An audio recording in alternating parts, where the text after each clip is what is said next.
Someone whose life work truly embodies what May Day is all about, fighting for working families, building community from the ground up, and proving that even in our rural counties like ours, people power can move mountains.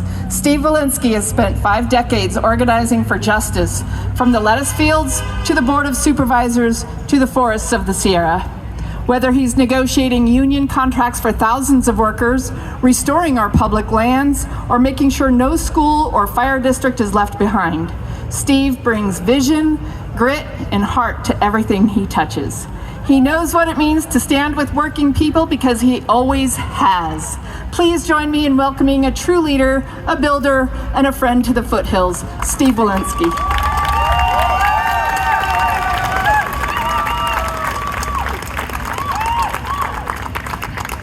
Thank you. I hardly recognize myself from that introduction, but appreciate it. I also want to thank the preceding speakers because you covered about half the stuff that I intended to, so I'll be editing as we go. It certainly is a beautiful day in this neighborhood, and it's great to see you all out for this. The times we live in are certainly challenging. And I can see that from the signs that you bring, that we're here for many different reasons, many different perspectives, many different backgrounds, many different issues that we care about.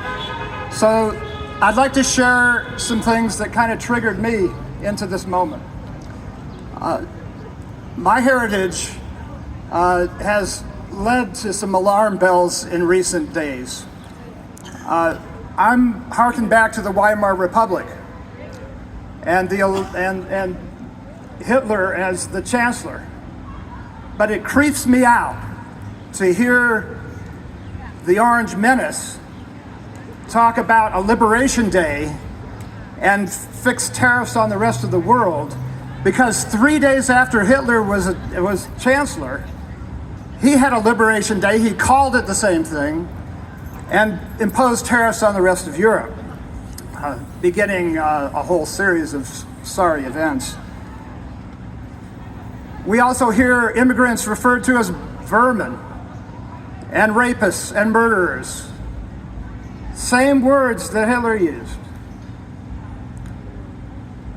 We have billionaire apartheid advocates doing Nazi salutes in speeches.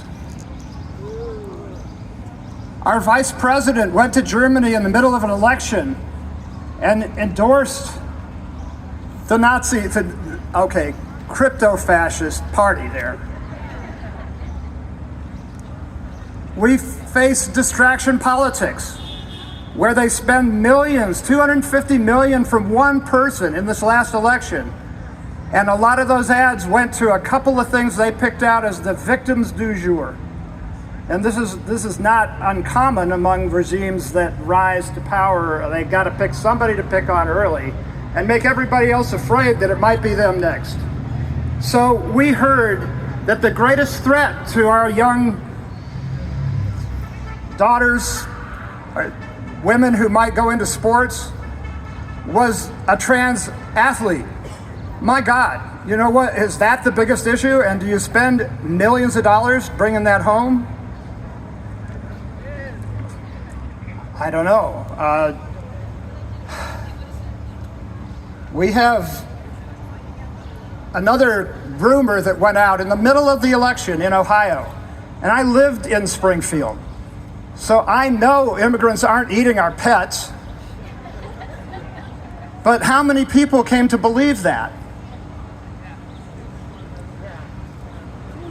My 6th grade teacher, and I hear there's a lot of teachers in here, and we remember what you say. This was a lot of years ago, I'm not saying how many, but he said, and his name was sort of appropriately named Mr. White, and he was a pretty conservative fellow.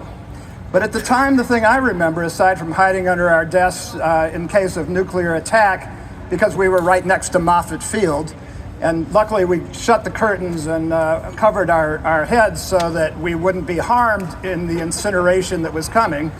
But that I'm forgiven that because it was a sign of the times. But what he said that I remember is the difference between the United States of America and he called the banana republics, forgetting that actually gunboat diplomacy and our interventions in Central and South America created that. But somehow 10% of the countries wound up owning 90% of the wealth. Well, how far we've come from then. Right now, the United States has a worse distribution of income than that which he was denouncing and declaring that that was the difference between us and the rest of the world. We've come a long way from the last time there was a massive uprising of the American people. It happened in the wake of the Depression, and there was a coalition that was developed. It's called the Roosevelt Coalition, but it really wasn't Roosevelt. It was the labor movement. It was the civil rights movement that was just beginning. It was the suffragette movement that had finally got women the right to vote. And it was a coalition of all of that brought Roosevelt into a position that he could actually work with a Congress that was elected and work with all that social movement behind him to get Social Security, Medicare, the things that we find under attack today. A whole public education, even. Can you imagine what happened between then and now? It hasn't been that long, at least for those of us that are kind of long in the tooth.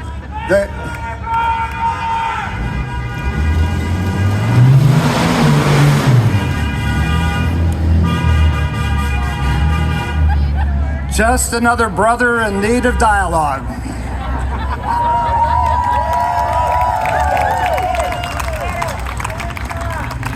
So what I'm asking is, how did we go from that mass movement that managed to get so much done that we still appreciate today? I'm really glad to have Social Security.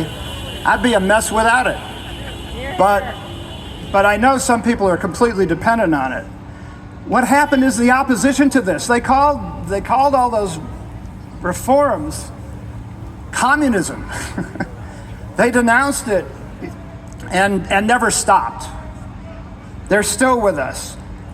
The court has been packed using all kinds of tools. The filibuster was created to stop civil rights, and it stays with us today. We've had relentless redistribution of wealth, no matter who was in power.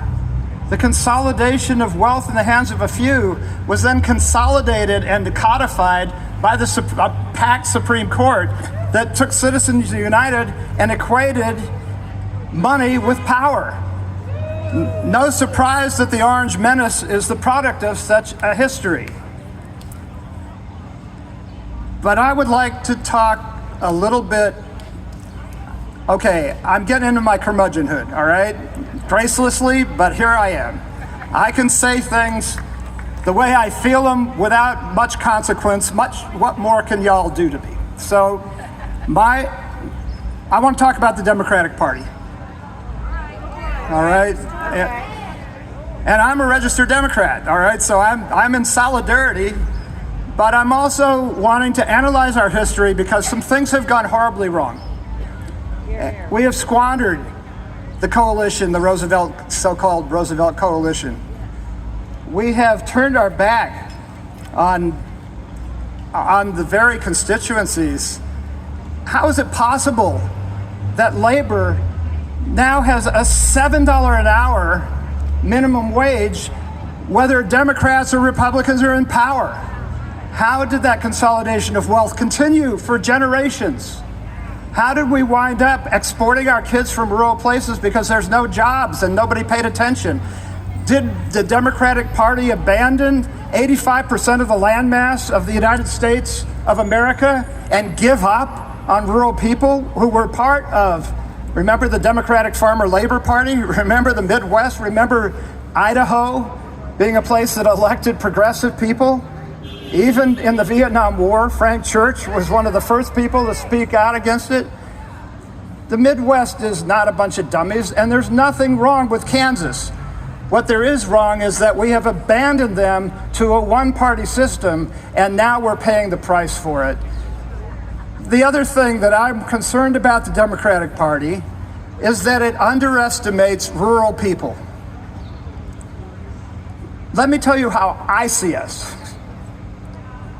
We actually are closer to the land and have a tighter connection with nature than our urban brothers and sisters. We have a sense of place and a sense of community that really is the envy of the rest of the country. We were the first people to get single-payer health care when we started.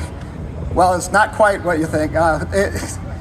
We post in our general stores, if our kid gets cancer, everybody comes and supports. When there's a fire, we're all looking out for each other. We're even keeping each other's animals. We, in fact, are more socially connected and have a better sense of place than almost anywhere else. And we should have a politics that is similar to our culture. We all look out for each other. We all have solidarity. We have mutual aid. Our fire departments help teach us that, but we've adopted that as a rural culture. It's a rare thing these days in America. So why aren't we the hotbed of progressive politics?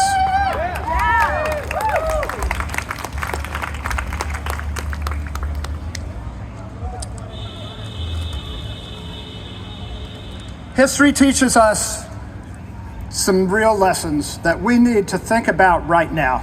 The first is, as Frederick Douglass, my favorite American orator, said, there is no progress without struggle. It's not going to happen looking at your iPhone or, watching reruns of Saturday Night Live. It's going to happen because we got up off our apathy and did something. The other thing that we know is that mass movements make history. I'm lucky, I'm really old, and I got to participate and witness a number of social movements that we are still appreciating the benefits from. Let me list a couple. The labor movement, the civil rights movement, the anti-war movement, the environmental movement, farm workers movement, the disability rights movement, and LGBTQ uprisings starting in New York. I know that mass movements make a difference, and that when people unite and talk with each other, not about what we don't like, that brings us together, it wakes us up, it makes us want to turn out, but it's what we're for. What are our beliefs? What are we here to do? So I'd like to talk a little bit about, first, I want to say all of those movements that I got to actually see and be a part of, I realize now that each one of those is a part of a whole. That we did that separately and didn't think of the connections between all of those places and all of those people and all the folks who had the same suffering at the hands of the growing oligarchy. We didn't realize it at the time. So what I know now is that the provocations that we're getting from our federal government and from this terrible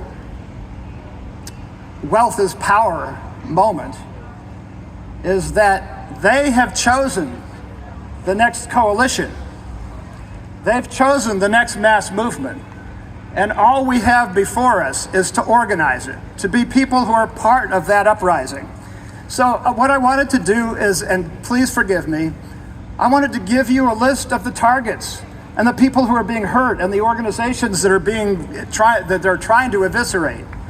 And this looks to me like the coalition we have to build. Now, let's be honest, a lot of people here are almost as old as I am. But here's our coalition, yet to be built, but being provoked. Yeah, okay, come on. Come on, check it out, get a clue. Veterans, labor unions, service people and nonprofits, caregivers, musicians and artists. Let's get creative, let's have some fun. Faith-based organizations, at least those in the true belief. Farmers, ranchers, farm workers, seniors, youth, students, teachers, seniors, classified employees of schools, scientists. Facts do matter still, one hopes. Small business owners, environmentalists and conservation organizations, neighborhood groups, book clubs, women's organizations, reproductive rights advocates, LGBTQ organizations, immigrant rights organizations, tribes, recreation associations, Democrats, independents, third-party people, and Republicans, disability rights organizations, and public employees and service workers, whether they are fired, laid off, or still hanging in there. Does that sound like the 99%? Well, it is. The only way they can have minority rule for any length of time is for us to sit here and do nothing. Frederick Douglass, again, my favorite orator, said this: if you can find out just what a people will quietly accept, then you will have found the exact measure of injustice and wrong that will be imposed upon them. So this is our moment. What do? First, let's make some good choices. There's a lot of strategic options, and there's a lot of anger out here, and we could pop off. But if we're really going to organize the coalition that I just discussed, there are some things that we have to take with us. The first is courage. And there are a lot of people making decisions right now, and I've heard that the differences between dreamers and pragmatists, but one of the dreamers I know is a woman who was the Forest Service's partnership coordinator. And she worked with tribes, and she worked with forest collaboratives and trying to get restoration and stewardship activities throughout the Sierra. What did she wind up with? Well, she got fired. She was one of the first people out the door. Here we are a few weeks later, and she's got her job back, but what she did was not hunker down, not live in fear, not try to hide out or have the ostrich theory of self-defense and put her head in the sand. What she did was she went directly from her termination to NPR and put out the word and the feelings of the people that were with her and spoke out for the people who wouldn't. But it's all not sweetness and light. I know of a nonprofit that is a good nonprofit, and it's been working for years for community benefit, for environmental restoration, and for economic development in a healthy and local way. And yet, when they heard about Doge, the first thing they did was put out a thing, because they knew they were surfing the net and finding out who was using what words and defunding whoever they were. Thank you. What they did was they put out 102 words that they had to scrub from their website and that the people who worked for that nonprofit shouldn't use for fear of retaliation. All right, I suggest to people that if that's your approach to this moment in time, that you need to go and talk to the people who were good Germans in the 1930s, because they know who we are, they're coming after us, and by God, if we don't stand up now, we won't even have the chance later on. So let's be clear on that. We need to practice solidarity and mutual aid like we always do, and we need to teach our urban brothers and sisters how to do it, because as I said before, we've already got that here. So let's work on that. We have to stop watching. We have to stop sitting on our hands. We have to not let our neighbors, our families, our friends sit this moment out. I've always said, get up off your apathy.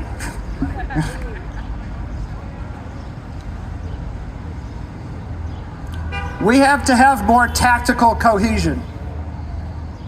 Everybody's mad, everybody's doing stuff, we're all scattered all over the place. But we've got to focus laser-like on the most important issues, and we need to use our two ears and one mouth in our dialogue with our fellow citizens. No, they are not baskets of deplorables. Many have only been hearing one side of the story for the last 2 generations. Are they ever going to hear anything different if we don't stand up and do the task of us today? Let's be nonviolent. Let's stay creative. Let's share our vision, not just our opposition.